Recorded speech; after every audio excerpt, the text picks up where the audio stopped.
علامہ دمیری رحمۃ اللہ علیہ فرماتے ہیں کہ ہمیں مستند اور مختلف ذرائع سے یہ روایت پہنچی ہے کہ ایک عورت اپنے لڑکے کو لے کر حضرت عبد القادر جیلانی رحمۃ اللہ علیہ کی خدمت میں حاضر ہوئی اور عرض کیا کہ میں دیکھتی ہوں کہ میرے بیٹے کا دل آپ کی جانب مائل ہے اور میں نے اس کو اپنے حق سے اللہ کے لیے خارج کر دیا، پس آپ اس کو قبول کر لیجئے۔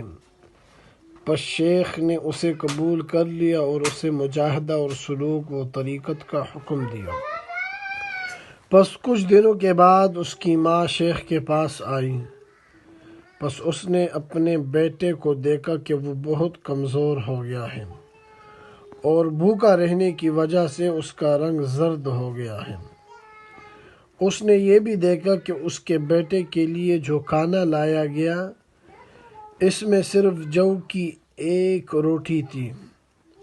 وہ عورت شیخ کے پاس پہنچی، اس نے دیکھا کہ شیخ کے پاس ایک برتن پڑا ہوا ہے جس میں ایک تلی ہوئی مرغی کی ہڈیاں پڑی ہوئی ہیں۔ شیخ نے مرغی کا گوشت تناول کیا تھا۔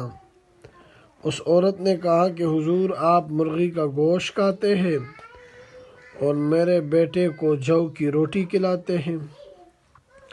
شیخ عبد القادر جیلانی رحمۃ اللہ علیہ نے ان ہڈیوں پر ہاتھ رکھا اور فرمایا، قومی بإذن اللہ تعالی الذی یحیی العظام وہی رمیم، اللہ کے حکم سے کھڑی ہو جا جو کھوکھلی ہڈیوں کو زندگی عطا فرماتا ہے۔